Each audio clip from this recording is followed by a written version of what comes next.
What do you think about the tariffs? I love them. Yeah, are you a tariffist? I'm a everybody needs to pay their own way person. And who do you think we should tariff the most? China. What? Ni hao. Let me explain briefly. President Trump made the claim that the U.S. trade deficit is caused by other countries abusing the United States. That if the U.S. is running a trade deficit, as it does with more than 100 countries, that this is somehow the fault of those other countries. Well, I have been teaching international macroeconomics for 44 years, and I can say unequivocally that a trade deficit is not a signal that other countries are somehow taking advantage of the United States. It is only a measure that the United States is spending more than it earns. In other words, that its total consumption and investment is greater than the gross national product. That is a statistical identity. The current account balance, which is the comprehensive measure of the net trade of the United States in goods and services with the rest of the world, that deficit equals the excess of U.S. spending over U.S. income. Now, why does the U.S. spend more than it earns? The reason is that the saving rate in the United States is very low, unlike China, where people and businesses and government are thrifty. In the United States, the saving rates are low of both the private sector and the public sector. But most notably, the U.S. federal government is running an enormous deficit, between 6 and 7% of our gross domestic product, $2 trillion of deficit per year. And that spills over into a current account deficit of $1 trillion per year. Trump often likes to talk about how unfairly the U.S. has been treated because of the trade deficit that has been running. Let's really think about this. If we look at a product like a Nike shoe, the assembly cost of a Nike shoe is only around $8 when it sells and retails for hundreds of dollars. And in this process, the trade deficit is not accounting for the value add that's being sold to by the Nike brand, and it's only accounting for the physical movement of goods. And many of these countries that make the money from the US dollar oftentimes just use the money to buy US treasuries. So the US essentially prints money to get physical products and cheap labor from other countries and makes huge amounts of profit from the cheap labor.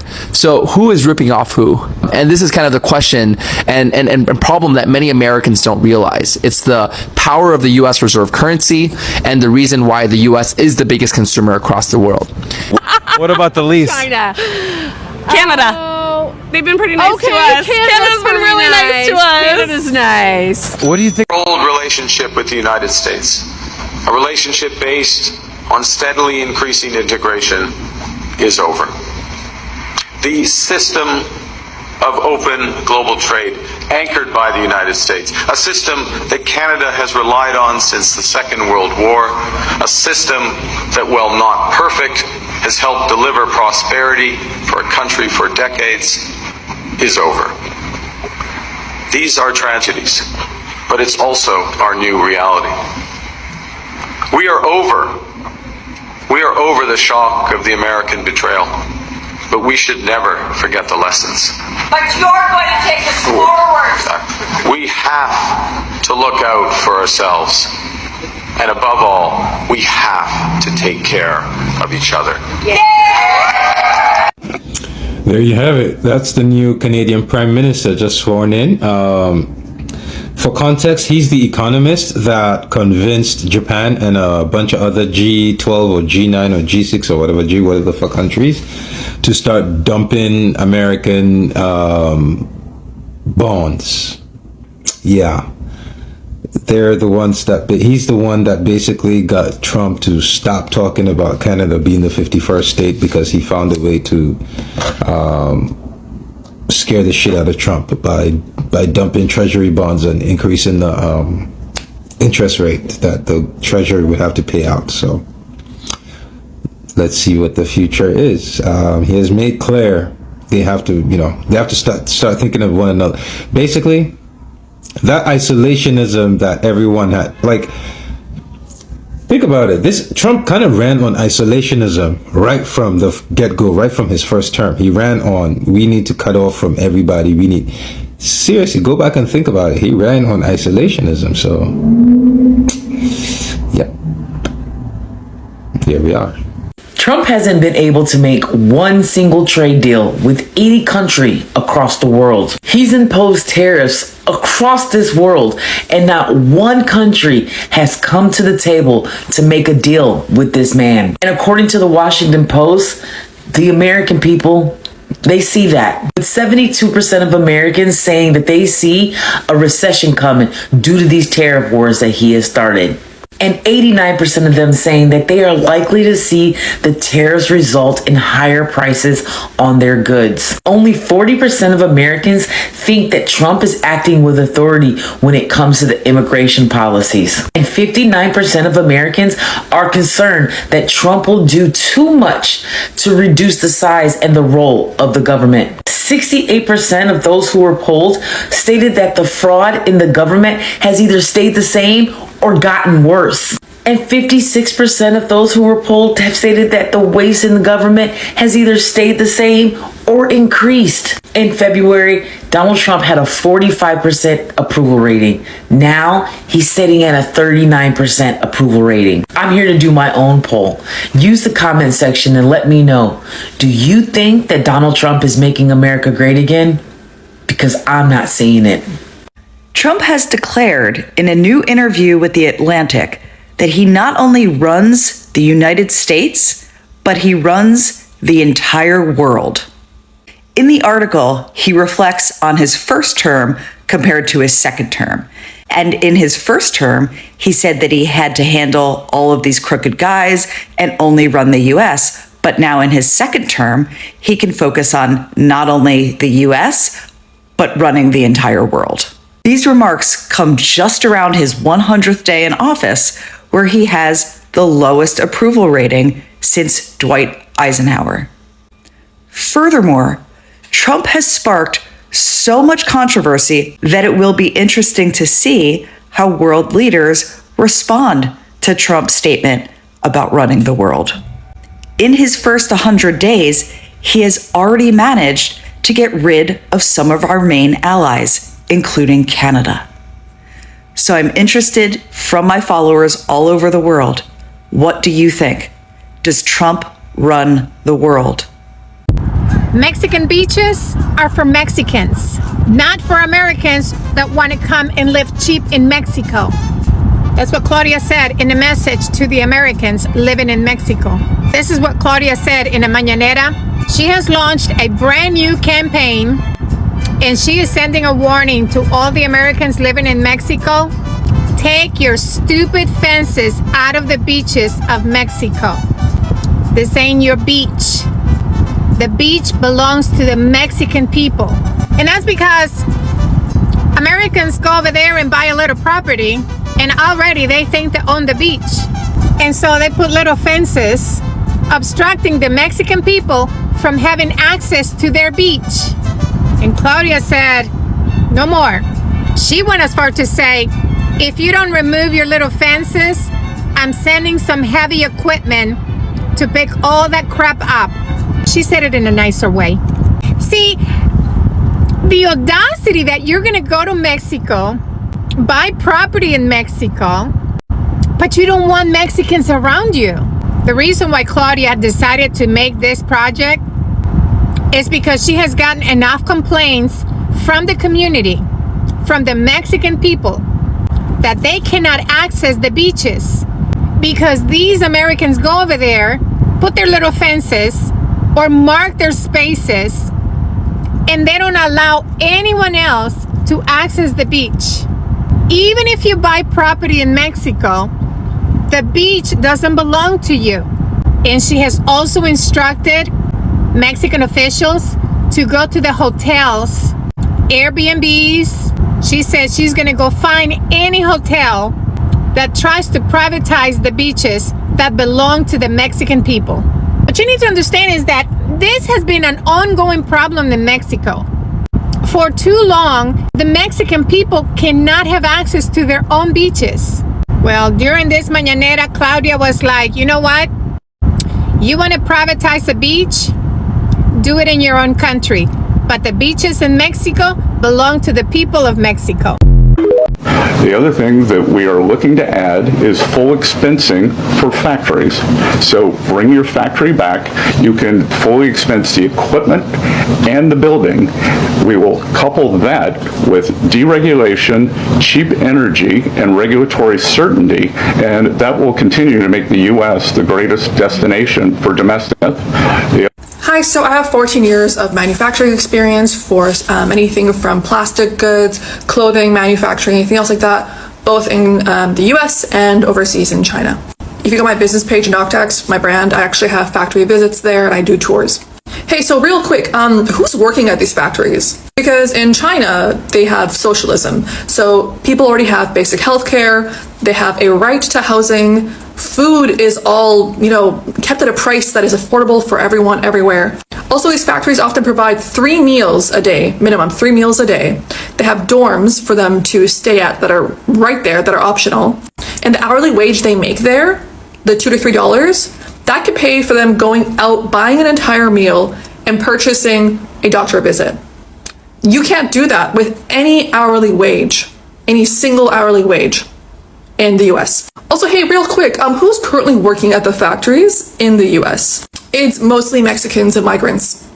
Any of the factories I worked with for clothing in Los Angeles, there was always a translator because the majority of the sewers and people who operated the machines spoke Spanish. You're already kicking those people out and threatening them. Also, what factories are we talking about? Because most of the equipment and the systems to do any sort of manufacturing are created by the Chinese. You have to import and purchase these products from them, these machines from them. You need someone who can operate them, someone who could fix them, and you need someone who's going to be an expert in how the production line works. You don't have those people. This makes me so angry because it's straight up lying. We cannot get manufacturing back to the US. We cannot. I did a full video on why, just for the garment industry alone, why this is never happening. On my other page, I got like 250,000 views. It got people actually looking at the concept, the real detailed concepts of why that is never happening. They're just lying to people. We're not bringing factories back. No one's working at these factories. No one's even skilled enough to run these factories. You won't give kids food. What do you want them to do? Work after school at the factories to pay for their school lunches? I live in downtown Seattle, and my view is of the waterfront, and this is the last cargo ship coming in for a long time. Ugh. All right, well, so if you go to my other videos that I've now threaded through here, right, I've walked the whole fucking port of Seattle, starting from the Coleman docks down to the second set of cranes, and there are no shipping containers. It is empty.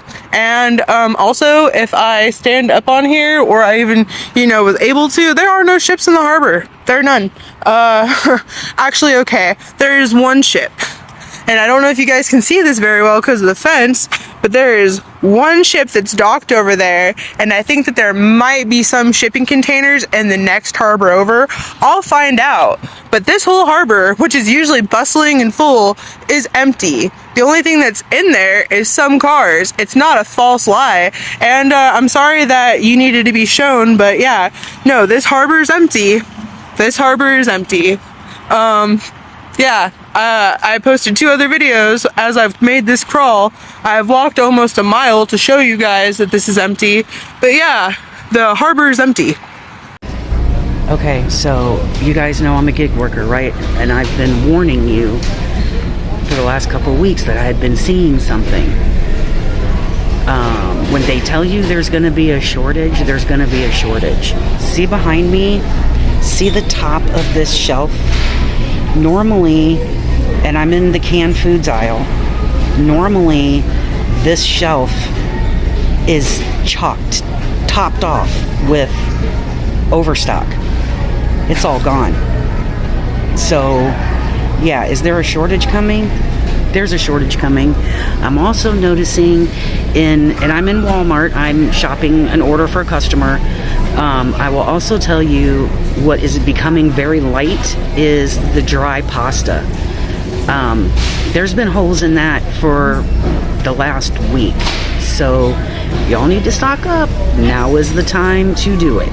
I definitely would be doing that because this is a sign that the holes on the supermarket shelf are going to be getting even more.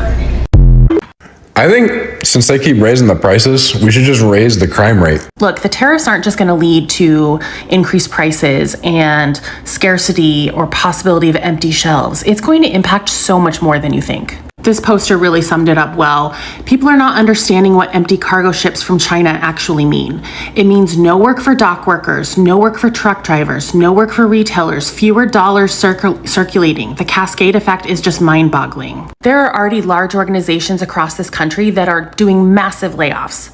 They are telling their shareholders that they are not going to be making as much money. CEOs of big box retailers are pleading with Trump to do something when he's the one that created this whole mess. And who gets hurt by all of this? The middle class workers, the truck drivers, the dock workers, the retail workers. It's not just about paying higher prices or will there be food available when I go to the grocery store. This is people's jobs. This is people's livelihood. This is how they put food on the table. And of course, the consumers that are paying exorbitantly high prices already. It's only going to get worse, and that's if those things are available to buy. And the right-wing talking point may be, well, then they should just buy American. It'll make American goods cheaper. We don't have the infrastructure in this country to manufacture all these things, to farm all these things. And to build those kind of facilities and make those farming changes would take literal years. So while Trump is playing tariff ping pong with every country on the globe, you and I are going to be the ones suffering. UPS just announced that they're cutting 20,000 jobs. I'm not going to panic just yet. When they cut jobs from the post office, that's when I'll start panicking.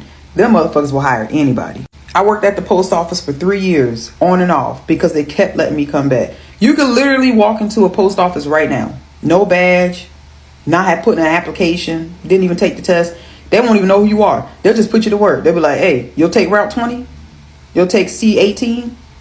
Yeah, we need you to go ahead and take these packages that's sitting right here. You ain't even got to take one of the trucks. If you got a car big enough, they'll throw it in the back of your car. I've taken my car plenty of times on routes. They be like, oh, you driving the journey today? Yeah.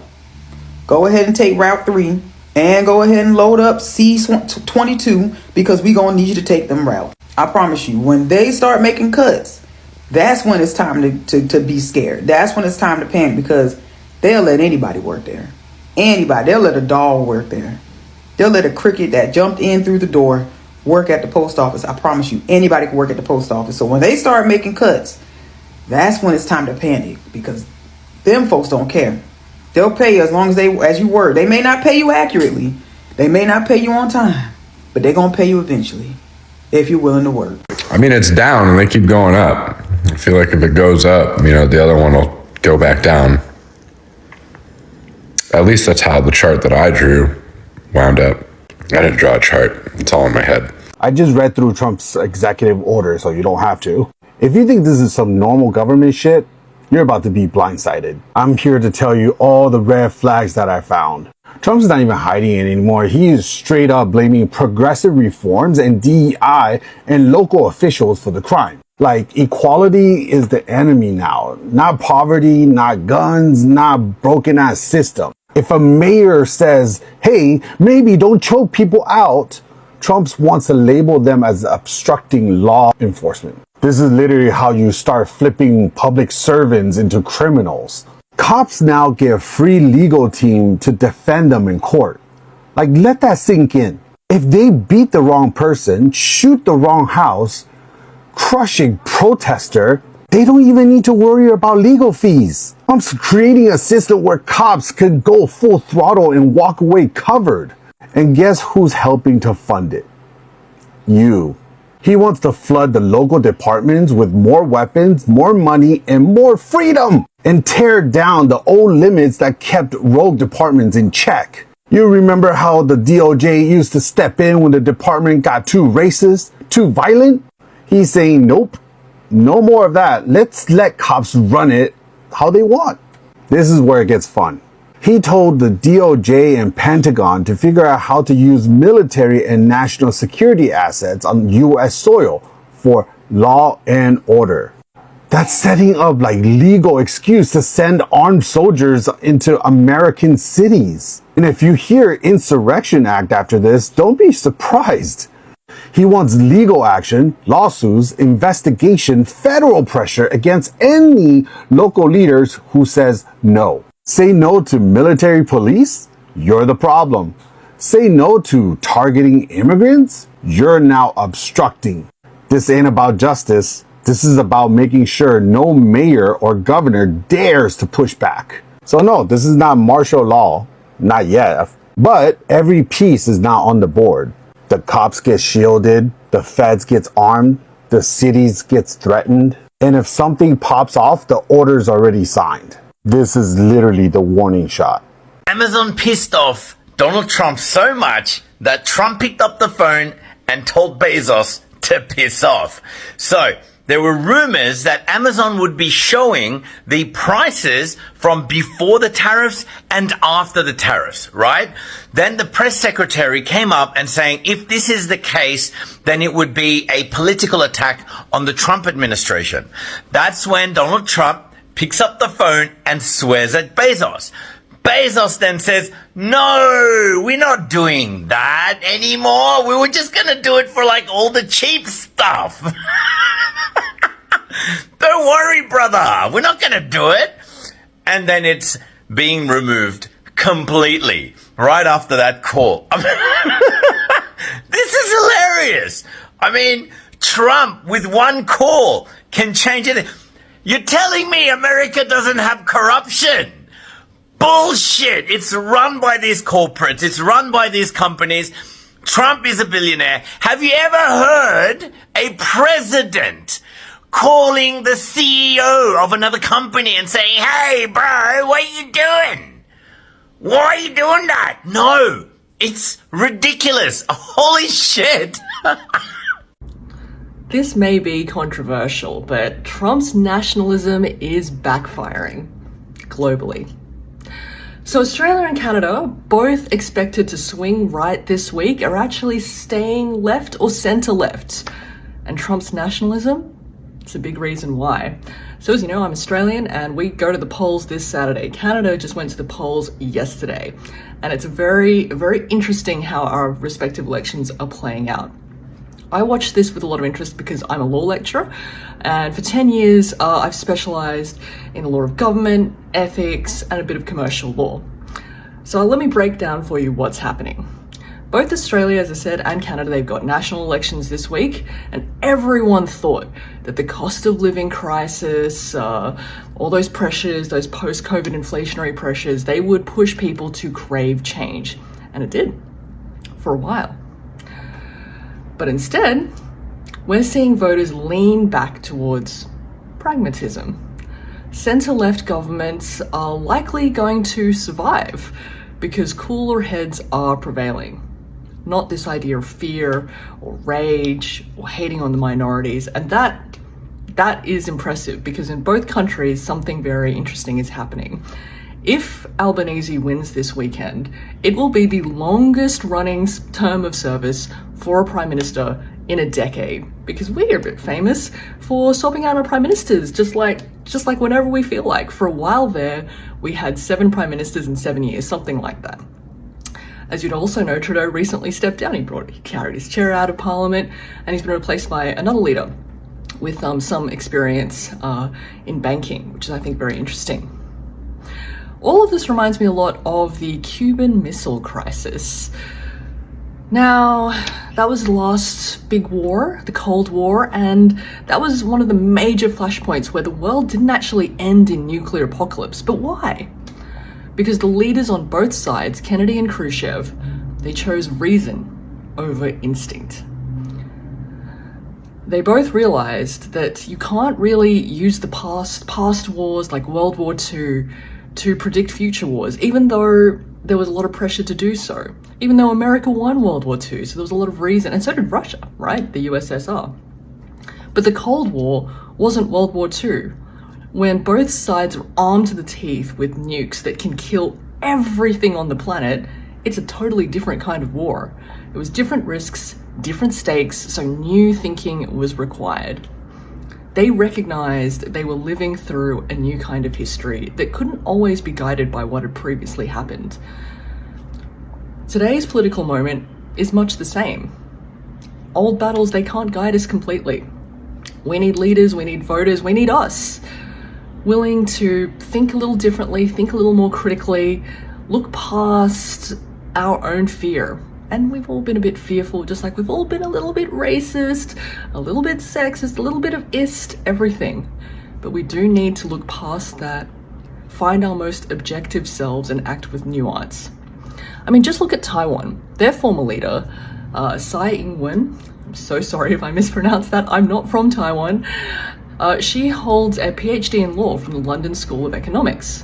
I think that's really interesting because she led for quite a long time one of the most contested places in the world, arguably. And under her leadership, Taiwan thrived economically. It became a model of economic stability and educational excellence, even while navigating tensions that few other places on Earth, or nations, depending on how you view that part of the world, ever have to grapple with. And she had to face off one of the most powerful nations on Earth. She couldn't do that by looking at old battles or partisan politics or tribalism. She had to do it by prioritizing evidence, expertise, and pragmatic governance. So it said a lot that we're living through history, and that was a term that came up during COVID in a way that nobody particularly liked. And I would argue that we are once again living through history. I mean, that is what it means to be alive, because no point is really the same as a previous point. There might be similarities, but they aren't exactly the same. So if we want to survive this moment of living through a historic period of instability, of change, not just watching it unfold, we need to do the same. We need to value critical thinking, respect tribalism, and spot fake news. For more tips like this, please follow us at Riding the Unicorn. I don't know who needs to hear this, but US is a full fascist country now, right? Like, is it just me, or like I just Googled what fascism is recently, and it's just like a description of US.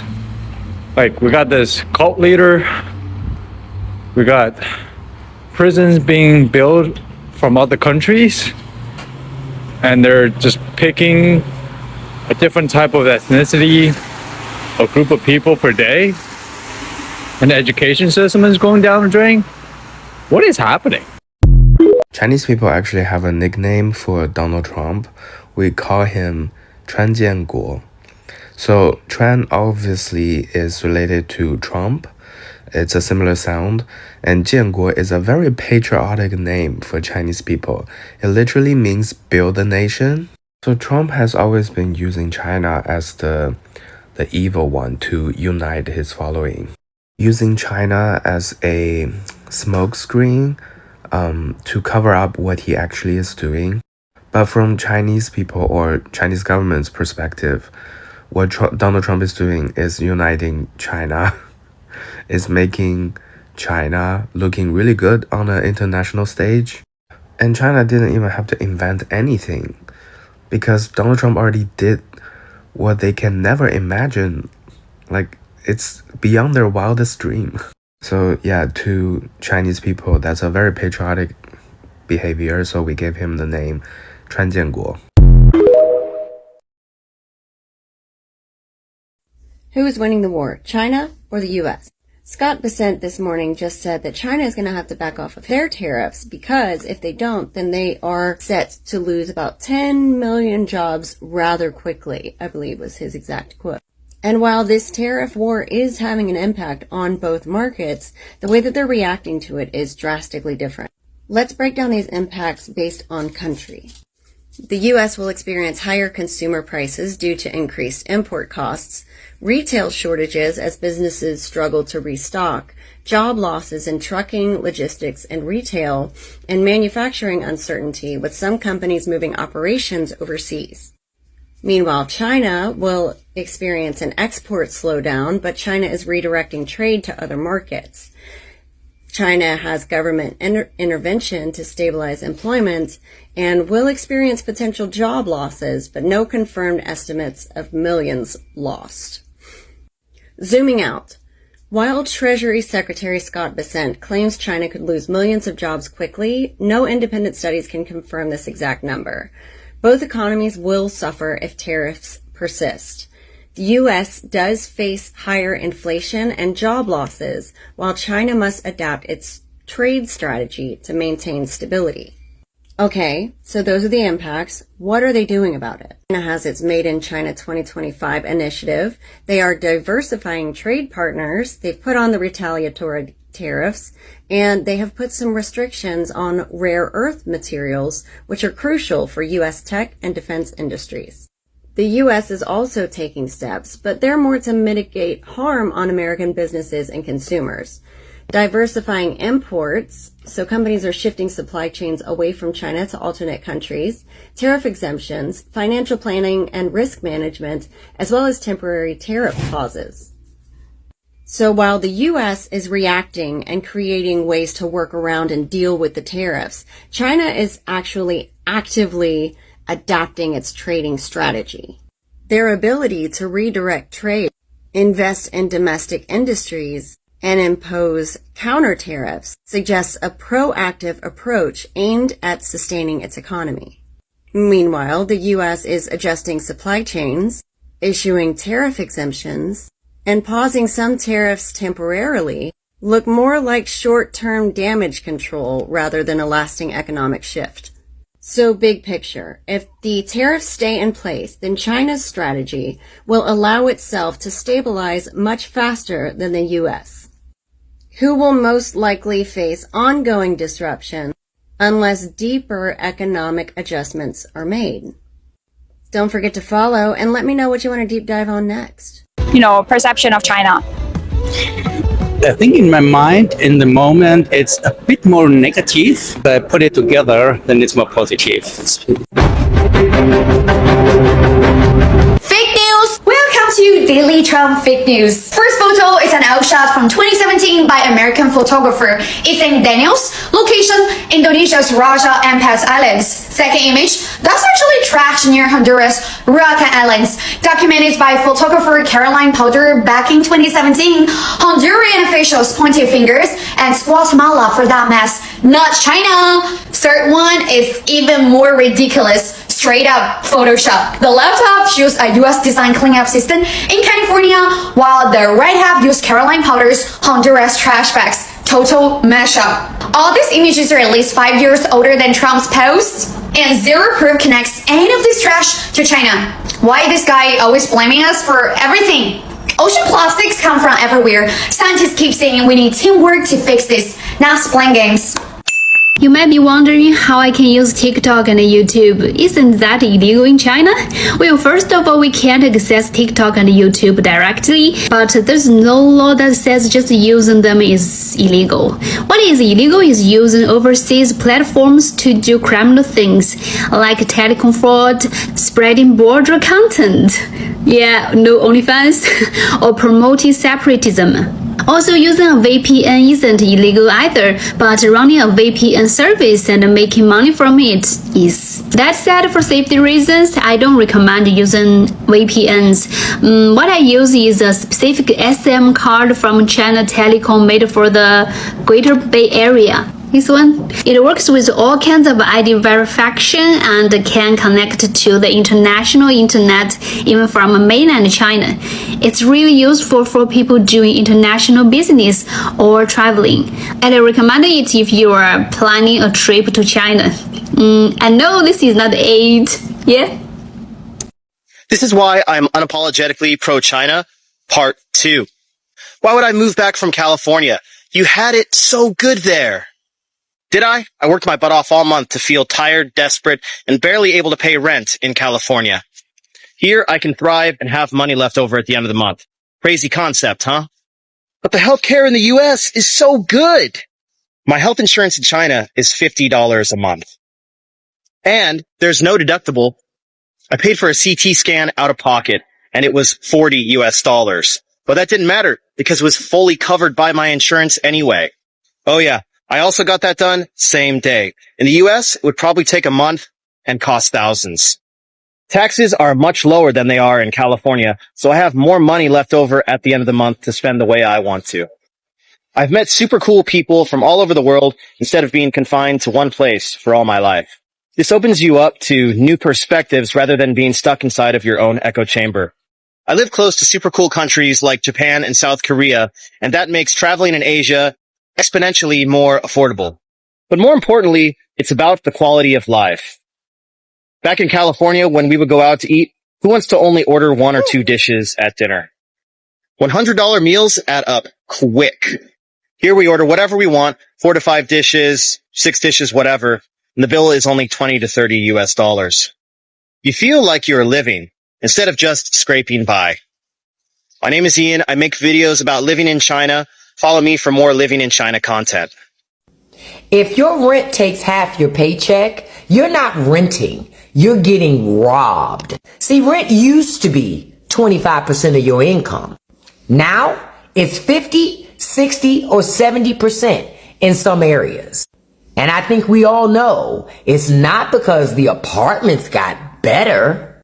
No, we know why. It's because Wall Street bought those buildings and then jacked up the prices. Meanwhile, your wages, oh, they flat. But your bills, oh, they're higher and they keep going up. And these same people who are digging in your pocket, robbing you blind, also have the nerve to tell you to save more. How? Save what? They don't want you to own anything. They want to trap you in the cycle of renting forever.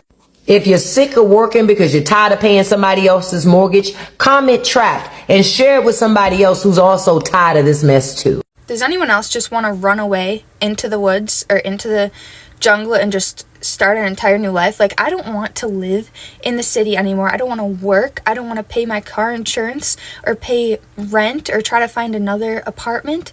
I don't want to do it. Like, I know I'm here for such a short amount of time, so it's so hard for me to just go to work day after day just to make enough money to pay my bills.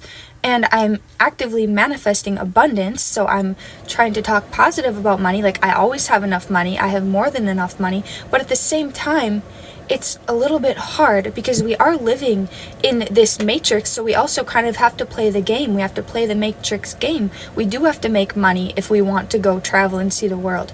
And it feels so hard to save money right now with how the economy is and how everything is so expensive, and my job makes me miserable, so I hate to go to work. So is anyone else feeling this way? Because I feel like we need to come up with a solution. Maybe we should build a community in the woods and just all live in a group and not have to work. Okay, people asking me, since I'm in China, if there's like, you know, people are worrying about the tariffs or this and that, and if they're concerned. The reality is not really. Like, even the factory that I work with, because I work in fashion and apparel, a clothing designer, I don't know, they have like, a lot of their clients are from Europe, a lot of their clients are from Australia, a lot of their clients are from Singapore. Like, you know, and also, even if they did lose a certain amount of wealth and income, like, it's not going to affect their daily lives. Like, no one's going to starve, no one's going to lose their home, unlike Americans, which they are and will, because communism, bro. Like, they have a right to housing and food, and they can ask the government for assistance if this kind of stuff happens, because that's the whole point. So nobody cares, nobody's rattled. If anything, they feel kind of bad for Americans. They're like, that sucks, and then they're just learning more and more and more, and like de-propagandizing their own minds about America because they thought it was like this land of everyone being wealthy with big houses. Like, it's really showing them that, like, that is so far from the truth. The reason why China is successful is due to it being extremely homogenous. If a population lacks diversity, then people will think alike. I mean, I thought this was obvious, But okay, this is China. This is how big China is. These are the Chinese people, 56 ethnic groups, each with their unique culture, customs, traditions. This is China. This is China. All of this, also China. This and that, very China. These, China. Did you really think 1.4 billion people think alike? China's successful not because it's extremely homogenous, but because people find unity in diversity. 求同存异, find common ground while reserving differences. It's cohesion, my friend, that makes China successful, not uniformity. America, the fun and games is over. Now, this is a really hard video for me to make. We've gone beyond now Trump this, MAGA that, Republican this, Biden that, left, right, Republican, Democrat, whatever. Shit's about to get real. You've seen my videos. I've been posting for a couple of months now. I, on the one hand, don't really want to be scaremongering. Sometimes people come on and they say, yes, we know. And then, of course, a lot of you come on and say thank you so much for pointing these things out. If you live in America, I think you need to be worried. This is not a parody account. This is not, I'm trying to be serious here without being alarming. But we are now towards the end of April 2025. But the fact is, the big orange buffoon with the small hands, the tiny hands, your great leader, I don't think you understand what he has done to the economy, what is about to happen to the United States. With these tariffs, with China no longer sending a single ship to US ports. The last one, I believe, is due to be in the East Coast on the 11th of May. But after that, there will not be a single ship coming from China to the US with a single shoe, bag of wheat, iPhone, whatever it is you buy from China, clothing, and above all the components that companies in the US rely on. I'm hearing that dock workers are being laid off because there's no ships to unload and load. I'm hearing that truckers are being laid off because, well, there's nothing in the ports, so there's nothing to truck.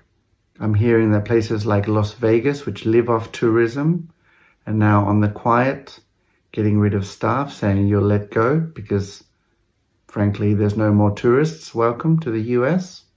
But the most worrying videos I've seen, and I'm saying this simply as an awareness thing, that better that you hear it now and have the time to weigh up your options rather than hear it later and go, why didn't anyone tell me? Again, I'm not trying to be fear-mongering, but it's certainly better to have heard something and have time to evaluate and make your own decision rather than for something to come as a complete surprise. Basically, the talk is of shelves emptying, and that is some serious shit. We are talking potentially the US economy grinding to an absolute halt like has not been seen in at least 2 centuries by July 4th. We're talking people losing their jobs, people losing their homes, people not having food, and God knows what else. Now again, I'm trying to stay calm and not be alarmist in this video, but the things I've seen in the last few days, frankly, are alarming. At least I am concerned for the people in the US right now who perhaps are not aware of the potential for what is going to happen in May, June, and July of 2025. All I can say is do what you can, protect yourself the best way you can, and perhaps, maybe, just maybe, even if it's crazy, buy a little extra food, a little extra toilet paper, a little extra what you need. Because I remember during COVID here in Europe, the food gone from the shelves. You couldn't buy solar panels. You couldn't buy battery storage. You couldn't buy wind-up radios. It was difficult to get cash out of the machine. And thankfully, they weren't needed. And yes, some of us were a little bit crazy. But I believe there's an old saying, it's better to have it and not need it than to need it and not have it. Please stay safe. Thank you for following, and see you in the next video.